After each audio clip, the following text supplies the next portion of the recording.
ನಮಸ್ಕಾರ ಎಲ್ಲರಿಗೂ. ಈ ವಿಡಿಯೋದಲ್ಲಿ ನಾನು ಯಾವುದಾದ್ರೂ ಒಂದು ಟೆಕ್ನಿಕ್ ಇದೆಯಾ, ಯಾವಾಗಲೂ ನಾವು ಸಂತೋಷವಾಗಿರೋಕ್ಕೆ ಯಾವುದಾದ್ರೂ ಒಂದು ಟೆಕ್ನಿಕ್ ಇದೆಯಾ ಅಂತ ಆ ಒಂದು ವಿಷಯದ ಬಗ್ಗೆ ಮಾತಾಡೋಕ್ಕೆ ಪ್ರಯತ್ನ ಪಡ್ತೀನಿ.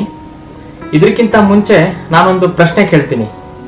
ಇವಾಗ ನೀವು ಯಾವುದಾದ್ರೂ ಎಕ್ಸಾಮ್ ಬರೆಯೋಕ್ಕೆ ಹೋಗಿರ್ತೀರಾ ಅಥವಾ ಎಕ್ಸಾಮ್ ಇರುತ್ತೆ ಇನ್ನು ಒಂದು ವಾರದಲ್ಲಿ, ಇನ್ನು 2 ವಾರದಲ್ಲಿ. ಕ್ವಶನ್ ಪೇಪರ್ ಇವತ್ತೇ ಲೀಕ್ ಆಗಿಬಿಟ್ರೆ ನೀವು ಅದಕ್ಕೆಲ್ಲ ಮುಂಚೆನೆ ಆನ್ಸರ್ ಪ್ರಿಪೇರ್ ಆಗಿಬಿಟ್ಟು ಹೋಗಿ ಎಕ್ಸಾಮ್ನ ಪಾಸ್ ಆಗ್ಬಿಡ್ಬೋದು.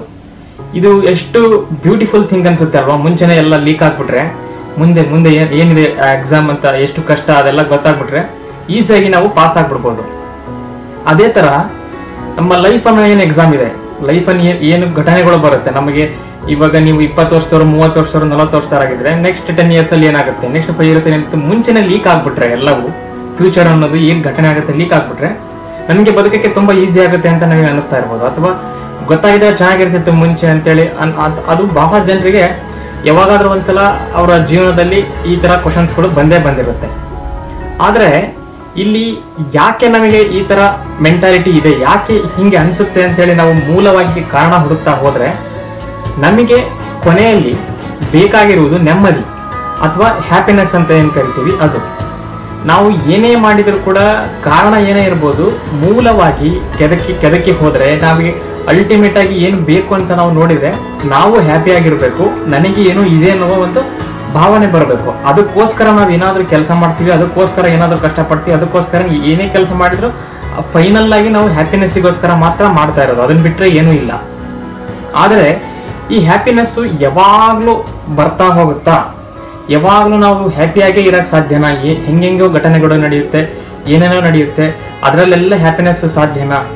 ಏನಾದ್ರೂ ಒಂದು ಟೆಕ್ನಿಕ್ ಇದೆಯಾ ಆ ತರ? ಅಥವಾ ಏನಾದ್ರೂ ಹಿಂಗೆ ಫಾರ್ಮುಲಾ ತರ, ಈಗ ಡಾಕ್ಟರ್ ಹತ್ರ ಹೋದ್ರೆ ನಿಮಗೆ ಟ್ಯಾಬ್ಲೆಟ್ಸ್ ಕೊಡ್ತಾರೆ, ಆ ತರ ಹಿಂಗೆ ಏನಾದ್ರೂ ಟೆಕ್ನಿಕ್ ಇದೆಯಾ, ಏನಾದ್ರೂ ಒಂದು ಫಿಲಾಸಫಿ ಇದೆಯಾ ಅಂತ ನೀವು ಕೇಳಿದ್ರೆ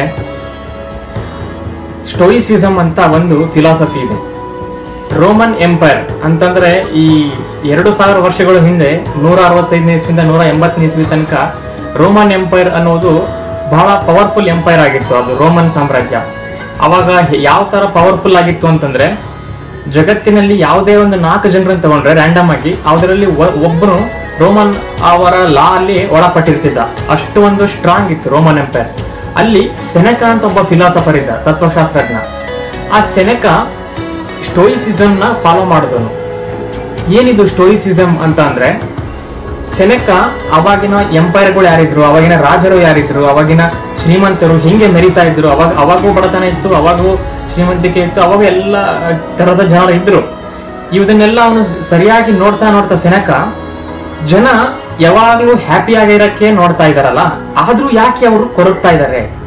ಈಗ ಜನರಿಗೆ ಅಲ್ಟಿಮೇಟ್ ಬೇಕಿರೋದು ಹ್ಯಾಪಿನೆಸ್ ಅಂದ್ಮೇಲೆ ಅದು ಯಾಕೆ ಅವ್ರಿಗೆ ಸಿಗ್ತಾ ಇಲ್ಲ? ಎಲ್ಲಾ ಕಾಲದಲ್ಲೂ ಇದು ನಡೆದು ಬಂದಿದೆ. ಯಾರು ಏನ್ ಹುಡುಕ್ತಾ ಇರ್ತಾರೆ ಅದೆಲ್ಲವೂ ಅವ್ರಿಗೆ ಸಿಕ್ಕಿರಲ್ಲ, ಕೆಲವೊಂದು ಸಿಕ್ಕಿರುತ್ತೆ, ಎಲ್ಲವೂ ಅವ್ರಿಗೆ ಸಿಕ್ಕಿರಲ್ಲ. ಸೆನೆಕಾ ಈ ತರ ಕ್ವಶನ್ ಮಾಡಿದ, ಯಾಕೆ ಜನ ಸಫರ್ ಆಗ್ತಾರೆ, ಯಾಕೆ ಜನರಿಗೆ ಸಿಗ್ತಾ ಇಲ್ಲ ಅಂತ ಅವನು ಒಂದು ಫಾರ್ಮುಲೇಟ್ ಮಾಡ್ತಾನೆ. ಅದು ಏನು ಅಂತಂದ್ರೆ, ಜನ ತುಂಬಾ ಆಸೆ ಪಡ್ತಾ ಇದ್ದಾರೆ. ಇದನ್ನ ಬುದ್ಧ ಕೂಡ ಹೇಳಿದಾನೆ, ಜನ ತುಂಬಾ ಆಸೆ ಪಡ್ತಾ ಇದ್ದಾರೆ, ಆ ಆಸೆ ಸಿಗ್ಲಿಲ್ಲ ಅಂತಂದ್ರೆ ನಿರಾಶೆ ಆಗಿ ಹೋಗ್ತಾ ಇದ್ದಾರೆ. ಮೇನ್ ಇದೇ ಕಾರಣ ಹ್ಯಾಪಿನೆಸ್ ಇಲ್ಲದೆ ಇರೋದಕ್ಕೆ ಅಂತ ಅವನು ಹೇಳ್ತಾನೆ. ಆಮೇಲೆ ಓಕೆ, ಈ ತರ ಇದೆಯಲ್ಲ ಸಿಚುವೇಶನ್, ಏನ್ ಮಾಡ್ಬೇಕು ನೆಕ್ಸ್ಟ್? ನಾವು ಅನ್ಕೊಂಡಿದ್ದೆಲ್ಲ ಆಗ್ಬೇಕು, ನಾನು ಹ್ಯಾಪಿ ಆಗಿರ್ಬೇಕಂದ್ರೆ ಏನ್ ಮಾಡ್ಬೇಕು ಅಂತ ಹೇಳ್ತಾನೆ. ಆ ಸ್ಟೋಯಿಸಿಸಮ್ ಹೇಳೋದು ಏನು ಅಂತಂದ್ರೆ, ಅದು ಒಂದು ತತ್ವಶಾಸ್ತ್ರ, ಅದು ಒಂದು ಫಿಲಾಸಫಿ. ಅದು ಏನು ಹೇಳುತ್ತೆ ಅಂತಂದ್ರೆ, ನಾವು ಎರಡು ಅದು ಸ್ಟ್ರಾಂಗ್ ಫೋರ್ಸ್ ಮೇಲೆ ಡಿಪೆಂಡ್ ಆಗಿದೆ. ಏನು ಅಂತಂದ್ರೆ, ಒಂದನೇ ಫೋರ್ಸ್ ಏನಂದ್ರೆ, ನಾವು ಒಂದನ್ನ ನಂಬಲೇಬೇಕು. ಅದು ಏನು ಅಂತಂದ್ರೆ, ನಾವು ಎಲ್ಲವನ್ನ ಕಂಟ್ರೋಲ್ ಮಾಡಕ್ ಆಗಲ್ಲ, ನಮ್ಮ ಕಂಟ್ರೋಲ್ ಅಲ್ಲಿ ಯಾವುದು ಇಲ್ಲ. 2 ಫೋರ್ಸ್ ಅಲ್ಲಿ ಒಂದನೇ ಫೋರ್ಸ್, ನಾವು ಯಾವುದನ್ನು ಕಂಟ್ರೋಲ್ ಮಾಡಕ್ ಆಗಲ್ಲ. ಕೆಲವೊಂದನ್ನ ಮಾಡಬಹುದು, ಕೆಲವೊಂದು ನಮ್ಮ ಶಕ್ತಿಯನ್ನು ಉಪಯೋಗಿಸಿ, ಯುಕ್ತಿಯನ್ನು ಉಪಯೋಗಿಸಿ ಮಾಡಬಹುದು. ಆದ್ರೆ ನಡೆಯುವ ಎಲ್ಲಾ ಘಟನೆಗಳನ್ನು ಲೈಫ್ ಅಲ್ಲಿ ನಾವು ಕಂಟ್ರೋಲ್ ಮಾಡಕ್ ಆಗಲ್ಲ. ಇದು ಒಂದನೇದು. ಎರಡನೇದು, ನಾವು ಕಂಟ್ರೋಲ್ ಮಾಡಕ್ ಆಗಲ್ಲ ಅಂತ ಏನ್ ಹೇಳಿದೀವಿ, ಆದ್ರೆ ಯಾವ್ದನ್ನ ಕಂಟ್ರೋಲ್ ಮಾಡಬಹುದು ಅಂತಂದ್ರೆ, ಏನೇನು ಅನ್ಸರ್ಟನ್ ಘಟನೆಗಳು ಆಗುತ್ತೆ ನಮಗೆ, ಅದನ್ನು ನೋಡುವ ದೃಷ್ಟಿಕೋನ ಬದಲಾಯಿಸುವುದರಿಂದ ಅದನ್ನ ಕಂಟ್ರೋಲ್ ಮಾಡಬಹುದು.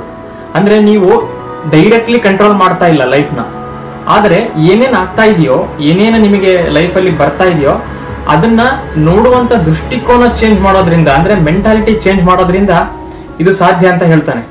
ಆದ್ರೆ ಈ ಸ್ಟೋಯಿಸಿಸಮ್ ಅಪ್ಲೈ ಹೆಂಗ್ ಮಾಡೋದು, ಇದನ್ನ ಲೈಫ್ ಅಲ್ಲಿ ಹೆಂಗ್ ಅಪ್ಲೈ ಮಾಡೋದು, ಯಾವಾಗ್ಲೂ ನಾವು ಅನ್ಕೊಂಡಿದ್ದಾಗ್ಬೇಕು ಅಂತಂದ್ರೆ, ಅಂದ್ರೆ ಅವ್ನು ಹೇಳ್ತಾನೆ ನೀವು ಏನಾದ್ರೂ ಒಂದು ಕೆಲಸವನ್ನ ಕೈಗೊಂಡಿದ್ದೀರಾ, ಏನಾದ್ರೂ ಒಂದು ಮಾಡ್ತಾ ಇದ್ದೀರಾ, ಏನಾದ್ರೂ ಒಂದು ಬಯಸ್ತಾ ಇದ್ದೀರಾ, ಏನಾದ್ರೂ ಒಂದು ಬೇಕಿದೆ ಇವಾಗ ಮೂಮೆಂಟ್ ಅಲ್ಲಿ, ಅದಕ್ಕೆ ಎರಡು ಪಾಸಿಬಿಲಿಟಿ ಇರುತ್ತೆ, ಎರಡು ಔಟ್ಕಮ್ ಇರುತ್ತೆ, ಎರಡು ಪ್ರತಿಫಲಗಳು. ಅದು ಏನು ಅಂತಂದ್ರೆ, ಇಲ್ಲ ನೀವು ಅನ್ಕೊಂಡಿದ್ದು ಆಗುತ್ತೆ, ನೀವು ಅನ್ಕೊಂಡಿದ್ದು ನಿಮ್ಮ ದಾರಿಯಲ್ಲೇ ಆಗುತ್ತೆ, ಇಲ್ಲ ನೀವು ಅನ್ಕೊಂಡಿದ್ದು ನಿಮ್ಮ ದಾರಿಯಲ್ಲಿ ಆಗ್ಲಿಕ್ಕಿಲ್ಲ.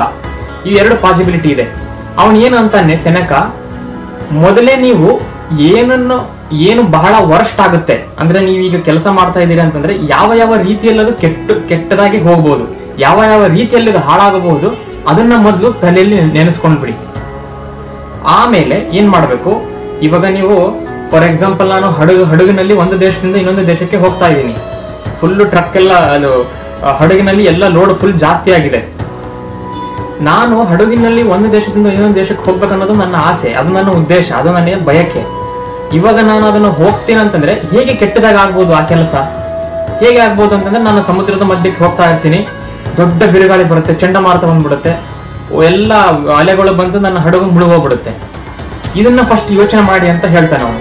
ಅದು ಆಗ್ಲೇಬೇಕು ಅಂತಲ್ಲ, ಫಸ್ಟ್ ಇದನ್ನ ಯೋಚನೆ ಮಾಡ್ಬೇಕು ಮನಸ್ಸಿನಲ್ಲಿ, ಸಾಫ್ಟ್ವೇರ್ ಫಾರ್ಮಲ್ಲಿ ಯೋಚನೆ ಮಾಡ್ಬೇಕು. ಏನು ಕೆಟ್ಟದಾಗಿ ಆಗಕ್ಕೆ ಸಾಧ್ಯ, ಇದಕ್ಕಿಂತ ಕೆಟ್ಟದಾಗಕ್ಕೆ ಸಾಧ್ಯ ಇಲ್ಲ. ಆ ಹಡಗು ಮುಳುಗೋಗೋಕ್ಕಿಂತ ಇನ್ನೂ ಕೆಟ್ಟದಾಗಿ ಏನೂ ಆಗಕ್ಕೆ ಸಾಧ್ಯ ಇಲ್ಲ. ಆದ್ರಿಂದ ಇದನ್ನ ಯೋಚನೆ ಮಾಡ್ಬೇಕು. ಅಂತಹ ಸಿಚುವೇಶನ್ ಯೋಚನೆ ಮಾಡಿ, ನಾನು ಅಂತಹ ಸಿಚುವೇಶನ್ ಅಲ್ಲಿಯೂ ಕೂಡ ಸರ್ವೈವ್ ಆಗಬಲ್ಲೆ, ಅದರಲ್ಲೂ ನಾನು ಹೆಂಗಾದ್ರೂ ಮಾಡಿ ಅದರಿಂದ ನಾನು ಪಾರಾಗಬಲ್ಲೆ ಅನ್ನುವ ಇನ್ನೊಂದು ವೇನ ಕಂಡಿಡ್ಕೋಬೇಕು. ಫಸ್ಟ್ ಹಂಗೆ ಆಗುತ್ತೆ ಅಂತೇಳಿ ಡಿಟರ್ಮೈನ್ ಮಾಡಿ, ಹಂಗ ಆದರೆ ನಾನು ಏನು ಪ್ರಯತ್ನ ಮಾಡಬೇಕು ಅನ್ನೋ ಒಂದು ಯೋಚನೆ ಕೂಡ ಅವನಲ್ಲಿ ಇರಬೇಕು. ಅವಾಗ ಏನ್ ಮಾಡ್ತಾನೆ, ಆ ಹಡಗಿನ ನಡೆಸೋನು ಎಕ್ಸ್ಟ್ರಾ ಲೈಫ್ ಸೇಫ್ಟಿ ಬೋಟ್ ಅಂತ ಏನಿರುತ್ತೆ ಅದನ್ನ ಇಟ್ಕೊಳ್ತಾನೆ. ಅವಾಗ ಏನಾಗುತ್ತೆ, ಅವನಿಗೆ ದೊಡ್ಡ ದೊಡ್ಡ ಚಂಡಮಾರುತಗಳು ಏನೇ ಬಂದ್ರು ಕೂಡ, ಅವನು ಹಡಗು ಇಡೀ ಮುಳುಗೋದ್ರು ಕೂಡ ಅವನು ಜೀವ ಉಳಿಬೇಕು ಅಂತ ಅವನು ಆ ಸೇಫ್ಟಿ ಬೋಟ್ ಇಂದ ಅವನು ಪಾರಾಗಬಹುದು. ಸೊ ಈ ತರ ಸೆನೆಕ ಎಷ್ಟೋ ಒಂದು ಎಂಪೈರ್ಸ್ ಗಳಿಗೆ, ಅವಾಗ ರಾಜರಿದ್ರು, ಬಹಳ ಪವರ್ಫುಲ್ ರಾಜರಿದ್ರು, ಅವರಿಗೆಲ್ಲ ಇದನ್ನ ಸಾರಿದಾನೆ. ಇದನ್ನ ಬಹಳ ಅಪ್ಲೈ ಮಾಡಿದವನು ಮಾರ್ಕಸ್ ಅರಲಿಯಸ್ ಅಂತ ಒಬ್ಬ ರಾಜ. ಅವನು 165ರಿಂದ 180ನೇ ಇಸ್ವಿಯಲ್ಲಿ ರೋಮನ್ ಎಂಪೈರ್ ನ ಆಳಿದವನು. ಅವಾಗಿನ ಕಾಲದ ಬಹಳ ಇನ್ಫ್ಲೂಯೆನ್ಷಿಯಲ್ ಪವರ್ಫುಲ್ ರಾಜ ಆಗಿದ್ದ. ಆಗ ರೋಮನ್ ಎಂಪೈರ್ಗೆ ಪ್ಲೇಗ್ ಅನ್ನುವ ಡಿಸೀಸ್ ಒಂದು ಬಂತು. ಇವಾಗ ಹೆಂಗೆ ಕೊರೋನಾ ವೈರಸ್ ಎಲ್ಲ ಜಗತ್ತಿಗೆ ಹರಡ್ಕೊಂಡಿದೆ, ಅವಾಗ ಪ್ಲೇಗ್ ಬಂತು. ಆ ಪ್ಲೇಗ್ ಬಂದಾಗ ಬಹಳ ವಿಚಿತ್ರಕಾರಿಯಾಗಿ ಬರ್ತಾ ಇತ್ತು ಜನರಿಗೆ. ಜನರ ಮೈಯೆಲ್ಲ ಬ್ಲಾಕ್ ಕಲರ್ ಆಗ್ತಾ ಇತ್ತು. ಆಮೇಲೆ ಅವರು ರಕ್ತವಾಂತಿ ಮಾಡಿ ಸಾಯ್ತಾ ಇದ್ರು. ಇದು ಹಿಂಗೆ ಪ್ಯಾಂಡಮಿಕ್ ಆಗಿ ಪರಿಣಮಿಸ್ತಾ ಹೋಯ್ತು ಇಡೀ ರೂಮ್ ತುಂಬಾ. ಅವಾಗ ಏನ್ ಮಾಡಿದ್ರು, ಜನ ಅಲ್ಲಿ ಇರೋ ಎಲ್ಲ ಹೆದರ್ಕೊಂಡು ಬೇರೆ ದೇಶಕ್ಕೆ ಹೋಗ್ತೀನಿ, ಬೇರೆಯವ್ರಿಗೆ ಹೋಗ್ತೀನಿ ಅಂತ ಬಿಟ್ಟು ಹೋಗ್ತಾ ಇದ್ರು. ಅವನ ಸಾಮ್ರಾಜ್ಯ ಪತನ ಆಗ್ತಾ ಬಂತು. ಮಾರ್ಕಸ್ ಅರಲಿಯಸ್ ಈ ಸ್ಟೋಯಿಸಿಸಮ್ ನಮ್ದೋನು, ಅಂದ್ರೆ ಅವ್ನು ಯಾವಾಗ್ಲೂ ನನ್ನ ಕೈಲಿ ಏನೂ ಕಂಟ್ರೋಲ್ ಮಾಡಕ್ ಆಗಲ್ಲ, ಏನೇ ಕೆಟ್ಟ ಘಟನೆ ಆದ್ರೂ ಕೂಡ ನಾನು ಅದರಲ್ಲಿ ಸರ್ವೈವ್ ಆಗ್ತೀನಿ ಅನ್ನೋ ಮೆಂಟಾಲಿಟಿಯನ್ನ ಯಾರು ಹೊಂದಿರ್ತಾರೋ ಅವರಿಗೆ ಸ್ಟೋಯಿಕ್ಸ್ ಅಂತ ಕರೀತಾರೆ. ಆ ಸ್ಟೋಯಿಕ್ಸ್ ಅಲ್ಲಿ ಇವನು ಬಹಳ ದೊಡ್ಡ ಸ್ಟೋಯಿಕ್ ಅಂತಾನೆ ನಾವು ಕರಿಬಹುದು. ಈ ಮಾರ್ಕಸ್ ಅರಲಿಯಸ್ ಮಾತ್ರ ಏನ್ ಮಾಡ್ದ, ಅವನ ಇಡೀ ಗಡಿಯನ್ನ, ಅವನ ಸಾಮ್ರಾಜ್ಯದ ಗಡಿಯನ್ನ ಲಾಕ್ ಮಾಡ್ಬಿಟ್ಟ. ನೀವ್ ಯಾರು ಜನ ಹೊರಗೆ ಹೋಗಂಗಿಲ್ಲ. ಯಾಕೆ ಅಂತಂದ್ರೆ, ನೀವು ಇವತ್ತು ಈ ಪ್ರಾಬ್ಲಮ್ ಇಂದ ಹೆದರಿ ಹೋದ್ರೆ ನಾಳೆ ಮತ್ತೆ ಬಂದ್ರೆ ಮತ್ತೆ ನೀವು ಹೆದರ್ತೀರಿ, ಇದಕ್ಕೆ ಪರ್ಮನೆಂಟ್ ಸೊಲ್ಯೂಷನ್ ಸಿಗಲ್ಲ. ಆದ್ದರಿಂದ ಅವ್ನು ಏನ್ ಮಾಡ್ದ, ಯಾರ್ಯಾರು ಶ್ರೀಮಂತರಿದ್ದಾರೆ ಅವ್ರ ಹತ್ರ ಎಲ್ಲ ದುಡ್ಡು ಇಸ್ಕೊಂಡ, ಯಾರಿಗೆ ಎಷ್ಟೆಷ್ಟು ಕೊಡಕ್ ಸಾಧ್ಯನೋ ಅವರೆಲ್ಲ ದುಡ್ಡು ಇಸ್ಕೊಂಡ, ಯಾರಿಗೆ ಬಡವರಿಗೆ ಊಟ ಇಲ್ದಂಗೆ ಸಾಯ್ತಾ ಇದ್ರೆ ಅವ್ರಿಗೆಲ್ಲ ಊಟ ಕೊಡಿಸಿದ. ಆಮೇಲೆ ಯಾವ ರೀತಿಯಲ್ಲಿ ಮೆಡಿಸಿನ್ ಗಳನ್ನ ತಯಾರಿಸಬಹುದು, ಯಾಕೆ ಬರ್ತಾ ಇದೆ ಅದನ್ನ ಅಧ್ಯಯನ ಮಾಡಿ ಅಂತ ಅವಾಗಿರೋ ಡಾಕ್ಟರ್ಸ್ಗಳು ಯಾರಿದ್ರು, ಅವಾಗಿರೋ ಯಾರು ತಜ್ಞರಿದ್ರು ಅವ್ರನ್ನೆಲ್ಲ ಕೂಡಿಸಿ ಬಹಳ ಪ್ರಯತ್ನ ಪಟ್ಟ. ಆದ್ರೆ ಅವನಿಗೆ ಸಪೋರ್ಟ್ ಬಹಳ ತುಂಬಾ ಕಡಿಮೆ ಸಿಕ್ತು. ಯಾಕೆಂದ್ರೆ ಅದು ರೋಗ ತುಂಬಾ ಭಯಾನಕವಾಗಿ ಹರಡ್ತಾ ಇತ್ತು. ಇಂಥ ರೋಗದಲ್ಲಿ ಜನ ಹೆದರಿ ಸಾಯ್ತಾ ಇದ್ರು. ಆದ್ರೆ ಮಾರ್ಕಸ್ ಅರಲಿಯಸ್ ನಾಯಕನಾಗಿ ತನ್ನ ಕರ್ತವ್ಯವನ್ನ ಮಾಡಿದ. ಅವನು ಯಾವತ್ತಿಗೂ ತನ್ನ ಒಂದು ಮೆಂಟಾಲಿಟಿ ಏನಿದೆ, ಈಗ ಒಂದು ಈ ತರ ಇದ್ದಕ್ಕಿದ್ದಂಗೆ ಪ್ಯಾಂಡಮಿಕ್ ಬಂದಿದೆ ಅಂತಂದ್ರೆ ನಾನು ಹೆದರಿ ಹೋಗ್ಬೇಕಾ, ಜನರನ್ನ ಹೆದರ್ಸ್ಬೇಕಾ, ಇವಾಗ ಜನರನ್ನ ನೀವು ಇಲ್ಲಿಂದ ಬಿಟ್ಟು ಹೋಗ್ಬೇಡ್ರಿ ಅಂತ ಹೇಳ್ಬೇಕಾ? ಇವತ್ತು ಅವ್ರು ಇಲ್ಲಿಂದ ಬೇರೆ ಕಡೆ ಹೋಗ್ತಾರೆ, ಅಲ್ಲಿ ಪ್ಯಾಂಡಮಿಕ್ ಬಂದ್ರೆ ಏನ್ ಮಾಡ್ತಾರೆ, ಅಲ್ಲಿಂದ ಬೇರೆ ಕಡೆ. ಹೀಗೆ ಇದಕ್ಕೆ ಸೊಲ್ಯೂಷನ್ ಇಲ್ಲ. ಬಂದಿದೆ ಸಿಚುವೇಶನ್, ನಮ್ಮ ಕೈಯಲ್ಲಿ ಕಂಟ್ರೋಲ್ ಮಾಡಕ್ ಆಗಿಲ್ಲ ಅಂತಂದ್ರೆ ಅದನ್ನ ಫಸ್ಟ್ ಒಪ್ಕೋಬೇಕು. There are things that we cannot control ಅಂತ ಏನು ಸ್ಟೋಯಿಸಿಸಮ್ ಹೇಳುತ್ತೆ ಅದು. ನೆಕ್ಸ್ಟ್ ಅದನ್ನ ನೋಡುವ ರೀತಿಯನ್ನು ನಾವು ಬದಲಾಯಿಸಬೇಕು. ಮಾರ್ಕಸ್ ಅರಲಿಯಸ್ ಅದನ್ನ ಧೈರ್ಯದಿಂದ ಎದುರಿಸಕ್ಕೆ ಟ್ರೈ ಮಾಡ್ದ. ಕೆಲವೊಮ್ಮೆ ಅವನೇ ಹೋಗಿ ಪೇಷಂಟ್ ಗಳಿಗೆ ಹೆಲ್ಪ್ ಮಾಡಕ್ಕೆ ಟ್ರೈ ಮಾಡ್ದ.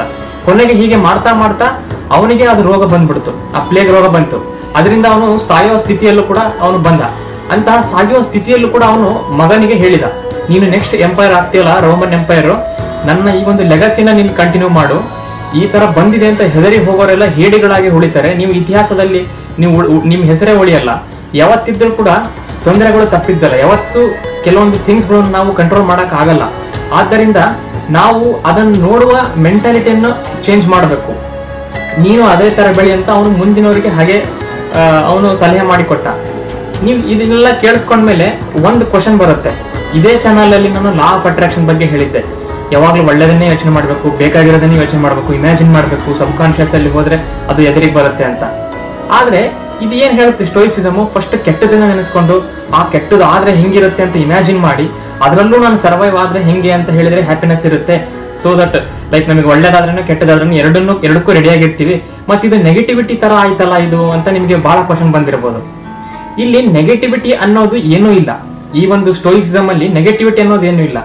ಯಾಕೆ ಅಂದ್ರೆ ನಮಗೆ ತುಂಬಾ ಸಲ ಔಟ್ಕಮ್ ಏನಾಗುತ್ತೆ, ರಿಸಲ್ಟ್ ಏನಾಗುತ್ತೆ ಅನ್ನೋಕ್ಕಿಂತ ಪ್ರೆಸೆಂಟ್ ಮೂಮೆಂಟ್ ಅಲ್ಲಿ ಆ ಯೋಚನೆ ನನಗೆ ಎಂತಹ ಫೀಲಿಂಗ್ ಕೊಡ್ತಾ ಇದೆ, ಪ್ರೆಸೆಂಟ್ ಮೂಮೆಂಟ್ ಅಲ್ಲಿ ಈ ತರ ಯೋಚನೆ ಬರ್ತಾ ಇದೆಯಲ್ಲ ನನಗೆ ಹೆದರಿಕೊಂಡು ಹೋಗುವುದು, ಇದರಿಂದ ನನಗೆ ನಿಜವಾಗ್ಲೂ ಹ್ಯಾಪಿ ಸಿಗ್ತಾ ಇದೆಯಾ ಇಲ್ವಾ, ಇದು ಮ್ಯಾಟರ್ ಆಗುತ್ತೆ.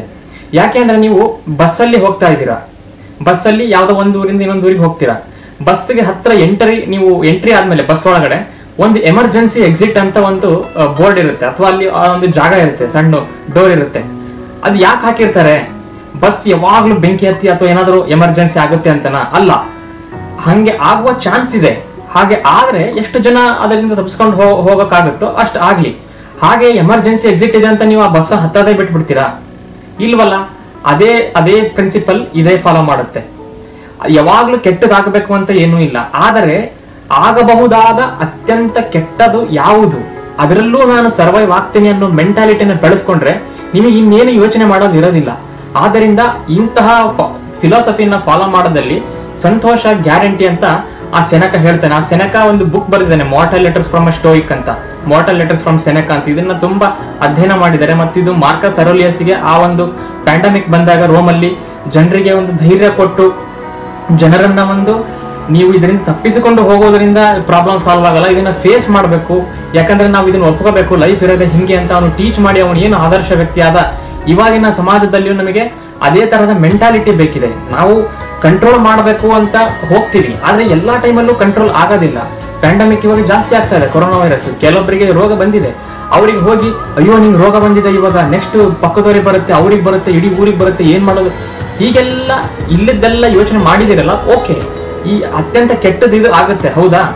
ಈ ಅತ್ಯಂತ ಕೆಟ್ಟದ್ದು ಆದ್ರೆ ಅದರಲ್ಲೂ ಸರ್ವೈವ್ ಆಗೋದು ಹೆಂಗೆ ಅಂತ ನೋಡ್ಬೇಕು. ಬರೀ ಅಷ್ಟೇ ಕೆಟ್ಟದ್ದು ಆಗ್ಬಿಡುತ್ತೆ ಅಂತ ಯೋಚನೆ ಮಾಡೋದಲ್ಲ, ಅದರಲ್ಲೂ ಸರ್ವೈವ್ ಆಗೋದು ಹೆಂಗೆ ಅಂತ ನೋಡ್ಬೇಕು. ಅದು ನಿಮಗೆ ಆನ್ಸರ್ ಸಿಕ್ತು ಅಂದ್ರೆ ಅವಾಗ ಪಾಸಿಟಿವಿಟಿ ಹೊಮ್ಮುತ್ತೆ. ಆದ್ದರಿಂದ ಈ ರೋಗಗಳು ಬಂದವರಿಗೆ ಅಥವಾ ಈಗ ಇನ್ನೇನು ರೋಗದ ಬಂದು ಬಹಳ ಅದು ಅವರು ಒಂಥರ ಸಾವಿನ ಸ್ಥಿತಿಗೆ ಹೋಗ್ತಾ ಇದಾರೆ ಅಂತಂದ್ರೆ ನಮ್ಮ ಕೈಲಾದಷ್ಟು ಅವರ ಮನಸ್ಸಲ್ಲಿ ಪಾಸಿಟಿವಿಟಿ ತುಂಬಬೇಕೇ ಹೊರತು, ಅಥವಾ ಅವರಿಗೆ ಧೈರ್ಯ ಹೇಳಬೇಕೇ ಹೊರತು ಅವರನ್ನ ಹೆದರ್ಸೋದಾಗ್ಲಿ ಅಥವಾ ಅವ್ರಿಗೆ ಅಯ್ಯೋ ಹಿಂಗಾಯ್ತು ನಿಮ್ಮಿಂದ ಹಿಂಗೆ ಬಂದ್ಬಿಡುತ್ತೆ ನೀವು ಹಂಗ, ಅವರು ಅದನ್ನ ರೋಗವನ್ನ ಬಾಬಾ ಅಂತ ಹೇಳಿ ಬರ್ಸ್ಕೊಂಡಿಲ್ಲ. ಅದು ಆಟೋಮೆಟಿಕ್ ಆಗಿ ಬಂದಿರಬಹುದು, ಅಥವಾ ಅವರು ತಪ್ಪಿಂದ ಕೂಡ ಕೆಲವೊಂದ್ಸಲ ಬಂದಿರಬಹುದು. ಆದ್ರೆ ಈ ಸ್ಟೋಯಿಸಿಸಮ್ ನ ಫಾಲೋ ಮಾಡಿದ್ರೆ ಅತ್ಯಂತ ಕೆಟ್ಟ ಸಂದರ್ಭದಲ್ಲಿಯೂ ನಾನು ಸರ್ವೈವ್ ಆಗ್ತೀನಿ ಅನ್ನೋ ಮೆಂಟಾಲಿಟಿನ ಬೆಳೆಸ್ಕೊಂಡ್ರೆ ಈ ಒಂದು ಸಂತೋಷವಾಗಿರೋದಕ್ಕೆ ಅಥವಾ ನಾವು ಅನ್ಕೊಂಡಿದ್ದನ್ನ ಆಗೋಕ್ಕೆ ಸಾಧ್ಯ ಅಂತ ಹೇಳಿ ಈ ವಿಡಿಯೋ ಮೂಲಕ ಹೇಳಕ್ಕೆ ಟ್ರೈ ಮಾಡ್ತಾ ಇದ್ದೀನಿ. ಮತ್ತು ನಿಮಗೆ ಸ್ಟೋಯಿಸಿಸಮ್ ಬಗ್ಗೆ ಏನ್ ಅನ್ಸುತ್ತೆ? ನಾವು ಎಷ್ಟೋ ಸಲ ಲೈಫ್ ಅಲ್ಲಿ ಇದೇ ಪ್ರಿನ್ಸಿಪಲ್ ನ ಫಾಲೋ ಮಾಡಿರ್ತೀವಿ. ಈ ತರ ನಿಮ್ಮಲ್ಲೂ ಕೂಡ ಎಷ್ಟೋ ಜನರ ಮೆಂಟಾಲಿಟಿ ಇರಬಹುದು. ಆದ್ರೆ ಇದನ್ನ ಸ್ಟೋಯಿಸಿಸಮ್ ಅನ್ನೋ ಪದದಿಂದ ಕರೆದಿರಲ್ಲ ಅಷ್ಟೇ. ಇದನ್ನ ತುಂಬಾ ಜನ ಅವರ ಜೀವನದಲ್ಲಿ ಇದನ್ನ ಹಾಸುಹೊಕ್ಕಾಗಿ ಅದನ್ನ ಪ್ರಾಕ್ಟೀಸ್ ಮಾಡ್ತಾ ಇರ್ತಾರೆ.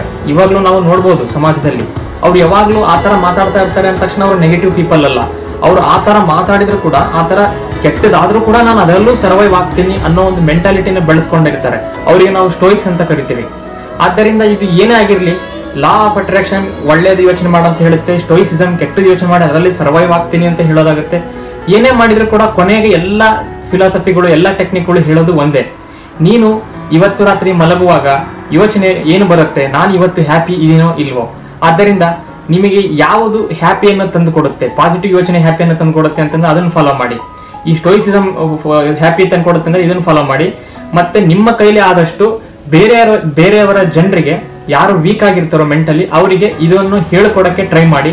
ಮತ್ತು ಇಂತಹ ಕೊರೋನಾ ವೈರಸ್ ಇಂತಹ ಸಿಚುವೇಶನ್ಗಳಲ್ಲಿ ಮಾರ್ಕಸ್ ಅರೋಲಿಯಸ್ ತೋರಿಸಿದಂತಹ ಧೈರ್ಯವನ್ನ ತೋರಿಸಿದ್ದೇ ಆದಲ್ಲಿ ಆ ರೋಗ ಕೂಡ ಒಂದು ದಿನ ನಮ್ಮಿಂದ ದೂರ ಹೋಗುತ್ತೆ ಅಂತ ಹೇಳಿ ನಾ ಈ ವಿಡಿಯೋ ಮೂಲಕ ಹೇಳಕ್ಕೆ ಟ್ರೈ ಮಾಡ್ತೀನಿ. ನಿಮಗೆ ಇದೇ ತರಹದ ಫಿಲಾಸಫಿ ಮತ್ತೆ ಬ್ರಹ್ಮಾಂಡದ ವಿಷಯಗಳು ಇಷ್ಟ ಆದಲ್ಲಿ ದಯವಿಟ್ಟು ನನ್ನ ಚಾನಲ್ ಸಬ್ಸ್ಕ್ರೈಬ್ ಮಾಡಿ. ಧನ್ಯವಾದಗಳು.